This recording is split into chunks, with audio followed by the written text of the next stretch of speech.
talks also about a case of a college boy who was also the son of quite an influential lawyer. There was this debate, there was this, a professor was telling them in the class that, they should be going for a march in support of the government, but that boy said that maybe we should go on a Saturday when it is a non-teaching day. We should not be wasting our time on such marches in support of the government propaganda. So this was brought in the notice of a DC who had powers under MISA to arrest someone, and he invoked those powers and arrested that guy. And the government didn't even want that person to be arrested, but the DM did it, and the South Bloc didn't want it, and they made it quite clear that it didn't want that person to be arrested. But it says that when you give these kind of officials these powers to curtail personal liberty of people, they can do anything to make the governments happy. Because this person is criticizing you, I arrested him under this act for you. Now, Chief Justice A.N. Ray was the Chief Justice of India during the emergency period. ADM Jabalpur was the case that had many tens of petitions, challenging the orders of the High Courts of tens of states that had ruled that fundamental rights are not suspended during the emergency. And all of these petitions were, and this case is very important. A.N. Ray was the Chief Justice, and he was the master of the roster, and if he wanted, he could have selected the judges who would hear this case and mostly rule in favor of the government. But there was this advocate called Daftari that we talked about. He went to the Chief Justice and told him that he had heard that he is going to constitute a bench to hear this case. The Chief Justice said yes, and the Chief Justice also knew that he had come there to talk about the bench. And the Chief Justice said, has it ever been suggested to a Chief Justice as to how to constitute a bench and who is to be put on that bench? Quick as flash, Daftari retorted, well, I do recollect that on a prior occasion, when Chief Justice S.R. Das was told about the composition of a bench, he never took it ill. Justice A.N. Ray, immediately on the defensive, said, I am not taking it ill. Chief Justice S.R. Das, you see, was the great guru and mentor of A.N. Ray. Well, the matter rested, and the bench was ultimately announced, and we were all pleasantly surprised. The author says that it was not handpicked. It was comprised of the 5 senior-most judges of the court. A sense of relief, but not for long, because at that time, even these senior-most judges, except for Justice Khanna, had ruled in favor of the government. And apparently this story that he talked about Justice Das was not true. He says that I never asked Mr. Daftari whether he or who had questioned Chief Justice Das about the composition of the bench in the past, because I suspected, and I still do, that no one ever had, and that this ploy only came to CK in a flash, but it worked.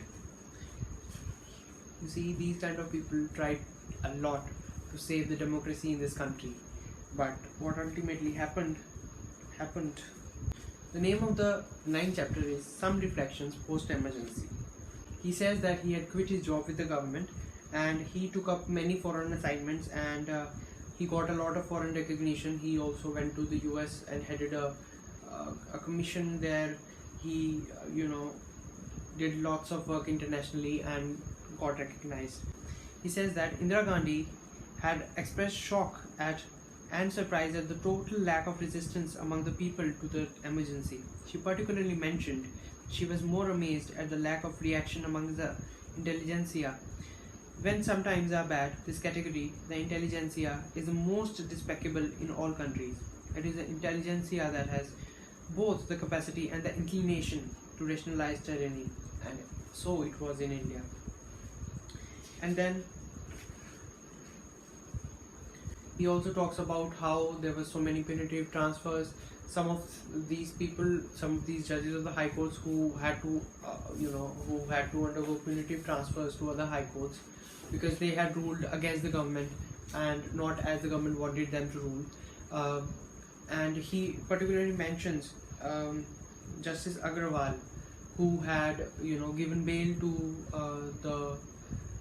the pressman Mr. Kuldeep Nayyar, and he was not a permanent judge at the Delhi High Court. And normally judges who are not the permanent judges are made permanent after 2 years, 3 years, or they are given extension in most cases. But in this case, he was not given extension and not even made permanent, and he had to go back to the Delhi lower courts as the district judge. When the government changed, he was elevated to the Delhi High Court and subsequently even became the Chief Justice of the Delhi High Court. Now the 10th chapter is about the Bhopal gas tragedy. This is the case, he has explained in proper detail all the arguments, because he fought this case from the trial court to the Supreme Court. And there was also this controversy regarding him representing the company with Mr. Upendra Bakshi, who is a legal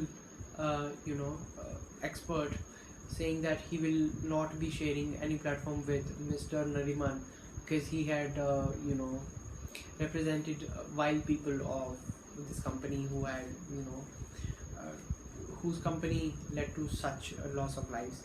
And then the 11th chapter is about the good and the great. This chapter is only about the Dalai Lama and Mother Teresa.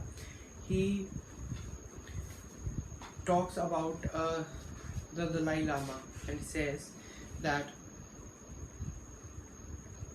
angels can fly because they take themselves lightly. The Dalai Lama is neither clever nor worldly. He is simple, compassionate and wise, and he takes himself lightly.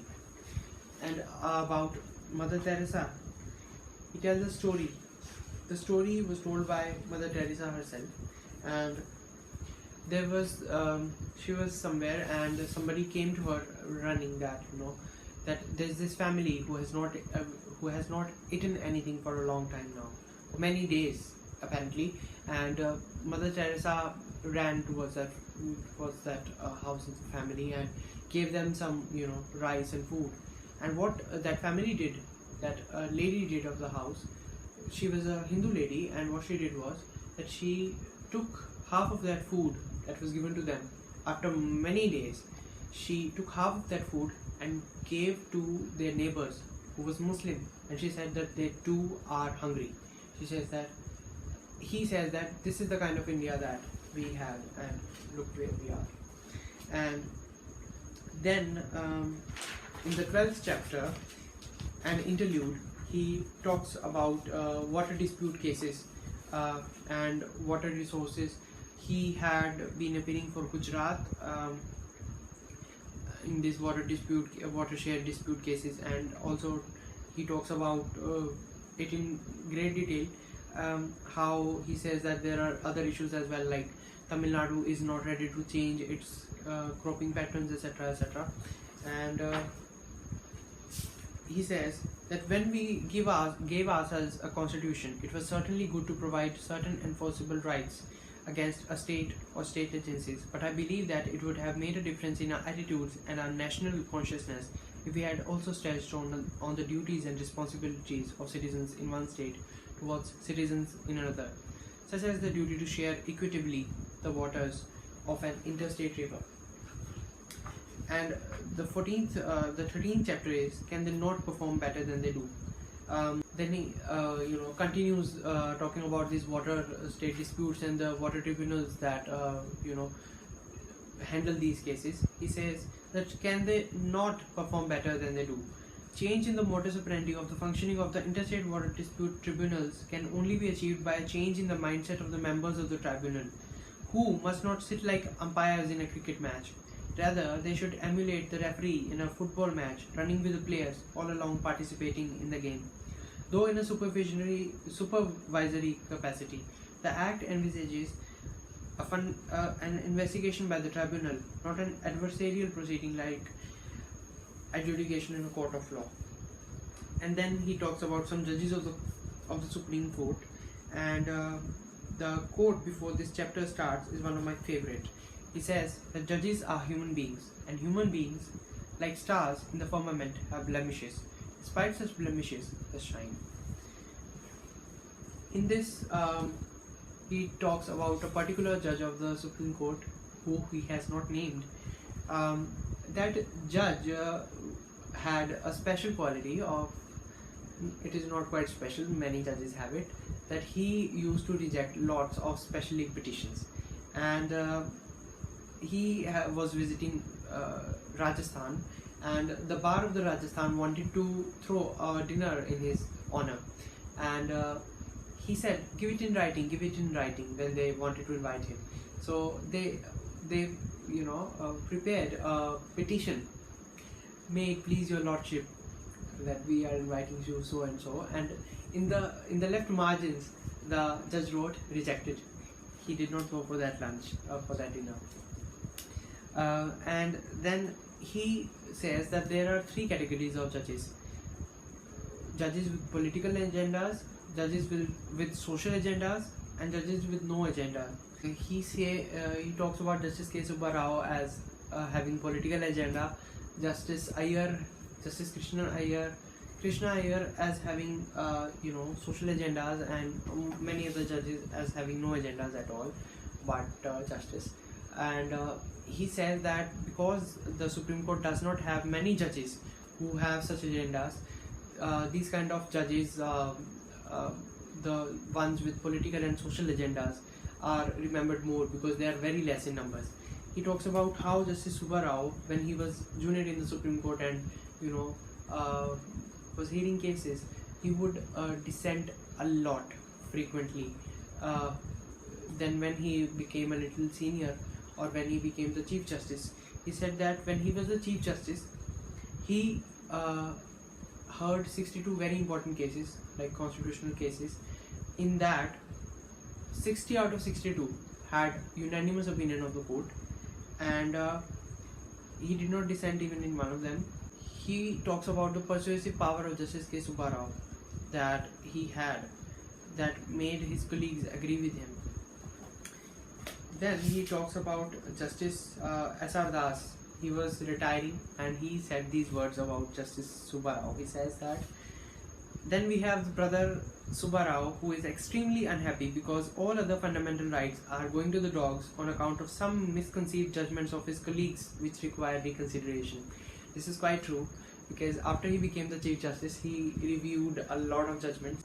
Then he talks about Justice Subba Rao's judgment in Khadak Singh case, not judgment but a dissent in the Khadak Singh case. In that case, it was authorized for the police to make nocturnal visits to the house of Khadak Singh. So what this did was that it hurt his privacy. He could not go somewhere alone because then somebody would be following him. So it was impinging on his privacy. The court, the majority opinion in that case had ruled that that it is fine because he is a person who has some past. But Justice Subba Rao had not agreed with the majority and said that this is not the way personal liberty has been envisaged in the Constitution. He said that if a man is shadowed, his movements are obviously constricted. He can move physically, but it can be a movement of automaton. How could a movement under the scrutinizing gaze of the policeman be described as a free movement? The whole country is his jail. The freedom of movement in clause D of Article 19, therefore, must be a movement in a free country. That is, in a country where he can do whatever he likes, speak to whomever he wants, meet people of his own choice without any apprehension, subject, of course, to the law of social contract, of social control. The petitioner, under the shadow of surveillance, is certainly deprived of this freedom. And after many years we have a judgment that privacy is a fundamental right. And then he talks about Mr. Daftari said this about Justice A.N. Ray in the Rajya Sabha when he was the nominated member. Daftari said, "The boy who wrote the best essay got the first prize. The boy was obviously Justice A.N. Ray. The best essay was Ray's sole dissent in the bank nationalization case, and the first prize was when Ray superseded 3 senior judges to him and became the Chief Justice of India." And then he talks about Justice Krishna here. He once said, "The law without politics is blind, and politics without law is deaf." He would rather do justice overriding law than administer what he believed was injustice according to law. And he also cites this, inimitable style of Justice Krishna Iyer, and Justice Krishna Iyer was hearing a case on in Samsher Singh versus State of Punjab, and a bench of 7 judges sat to consider this whether the Constitution contemplated the President and the Governor as real repositories of power, or whether they were like the British Crown. So Justice Krishna Iyer, in delivering a separate but concurring judgment, posed this question for discussion thus: "Is Rashtrapati Bhavan or Raj Bhavan an Indian Buckingham Palace, or is it a halfway house between Buckingham Palace and a White House? Such imagery is inimitable, expected of a Krishna Iyer, intolerable and ludicrous when attempted by someone else." And then he also talks about the controversy that surrounded Keshwanand Bharati case. In another video of mine, in which I talked about the book of Mrs. Zia Modi, 10 Judgments That Changed India, I had said that every judge wrote their own opinion, but I was wrong. 13 judges had written 11 opinions in that case, so that one correction. And the same story that I told in that video, how judges did not sign the summary of the final order, and the judges who signed this summary of the final order were Justice Sikri, Justice Shelat, Justice Hegde, Justice Grover, Justice Reddy, Justice Palikar, Justice Khanna, Justice Mukherjee and Justice Chandrachud.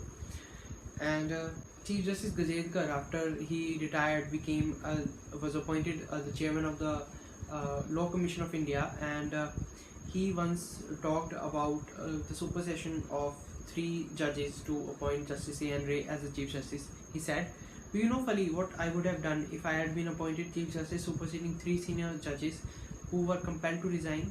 Tell me," I said, and the old sage gave his sagacious prescription. "I would have waited for the first important case after this, in which the Union of India was an active contestant, and then decided the case against the government."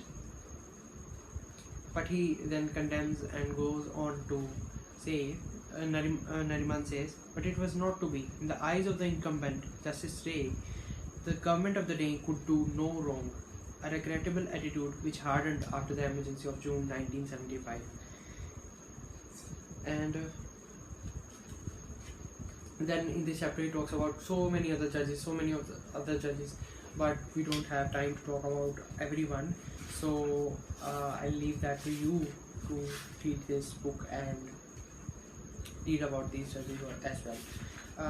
Then the 15th chapter is about judicial governance and judicial activism. He starts this chapter with a little question saying that judges should not engage in overreach and all. Then he also praises judiciary by saying that many DPSPs, which are not judicially enforceable but are now being enforced because of judicial interpretation. He then credits Swaran Singh committee.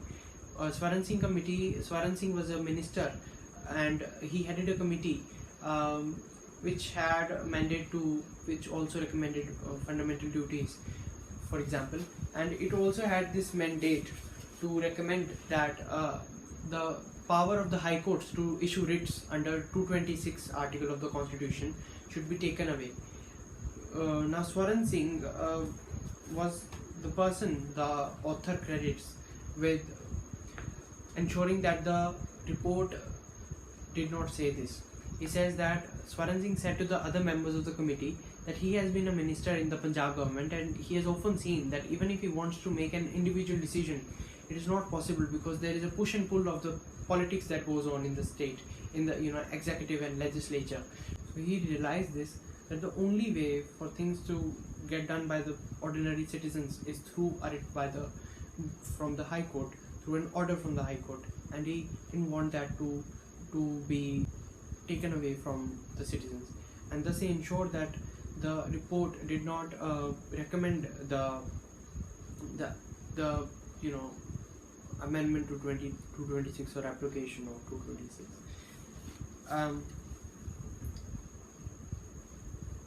And then in conclusion he says that judges are overall doing a good work in with judicial governance and activism, and there is not much of a judicial overreach. Then in the 16th chapter, a case I won but I would prefer to have lost is the Supreme Court Advocates on Record Association versus Union of India. This is the second judge's case. He says that in this case the judiciary assumed primacy in the appointments of the judges, and he believes that this was a mistake and this was not a good decision of the court, but he had argued for the exact same thing that was adopted by the court, but he later said that he would have preferred to lose this case, to have lost this case. 17th is his new journey as a parliamentarian. He was appointed as a member of Rajya Sabha by the president. He was nominated as member of the Rajya Sabha by the president for his extraordinary knowledge in law. And there's this story about his appointment in Rajya Sabha. Mr. Advani, who was the Home Minister at the time, called him up and asked him that he was going to the president to hand him over the list of the nominated members that the government will be nominating in the upper house of the parliament. So he was out of the country and he received the call from the Home Minister, and he was his first instinct is always to deny such offers, and he denied it to Advani and said that maybe I'll tell you after a week. But Advani told him that he is going to the president now and he needs to know now his answer. So his wife was also there, and his wife told him that take it, because and he took it because his wife was already disappointed with him because he was offered the post of Attorney General in the Vigoda government and Attorney General's post in Mr. Vajpayee's government, but he had not accepted it. He said that maybe what if my ideology does not match with the government and I might have to resign again. Now it will create a lot of ripples if the top law officer of the government has resigned because of the differences with the policies of the government. And then he did a lot of constructive work as a parliamentarian. He gave a very impassioned speech on Gujarat riots, which he called carnage, and then he also suggested to the parliament that during the salary and allowances and pension of members of parliament bill 2003, that it should be that that when on the day when there is ruckus in the parliament and no work gets done, there should be no pay that should be paid to the members of parliament. And then he also introduced a private bill that wanted to increase the age of the retirement of the judges of the High Court to 65 and bring them at par with the judges of the Supreme Court. And then he made a suggestion that Mumbai should be made a union territory, and he also divulges that he was called upon by the president on many presidents on various occasions to seek his legal advice. Then this last chapter of his is about the finishing canter. He quotes the quote in the for the starting of this chapter goes, My greatest regret in a long, happy, interesting life is the intolerance that has crept into our society. For centuries, Hinduism had been the most tolerant of all religions. The Hindu tradition of tolerance is under immense strain, the strain of religious tension fanned by fanaticism. This great orchestra of different languages and praying to different gods that we proudly call India is now seen and heard playing out of tune. Um, and he had and in this chapter he also talks about how he got Padmabhushan, but then he met I think the deputy chairman of the Rajya Sabha or someone like that, and he had come to his house to congratulate him for receiving Padmabhushan. But he also tells Mr. Nariman that his doctor and the president's doctor had also received a Padma award, and he says that it should not be that these people who are living such in urban cities and serving the president and such influential people should be receiving these awards, but it should be the people who are working with great dedication in small cities and in villages who have actually made up like a huge impact in the society should be given such awards, so that a normal person is motivated to do something for the society. And then he also says that he was given a small chamber across the Supreme Court by the Chief Justice of India, where he could sit and wait for his case to be called out. But then he says that he surrendered that chamber because he likes to sit in the court even today, after he has attained 80 years of age, because this book was published in 2010, that he likes to sit in the court and listen people argue the matter and learn even today, and also go in the library of the lawyers and interact with young lawyers and maybe give them a few tips and interact with people and stay hearty and healthy. So this was my review, and I have not reviewed the book. Like now, the review for the book is that it is an story that is extremely inspiring especially for a law aspirant. One should read it even if they are not a law aspirant, but if they have some interest in law, because this book talks a lot about law and related issues. The language of the book may get a little tough at times, but I think it's 80% of the book is quite very simple to understand, and there's a lot of literary references and they are really very good, and the book is extremely funny. So many anecdotes that are divulged by the author are very funny, and this was my book review and book summary for this book. Next week I'll be back. If I have posted this video a little late, maybe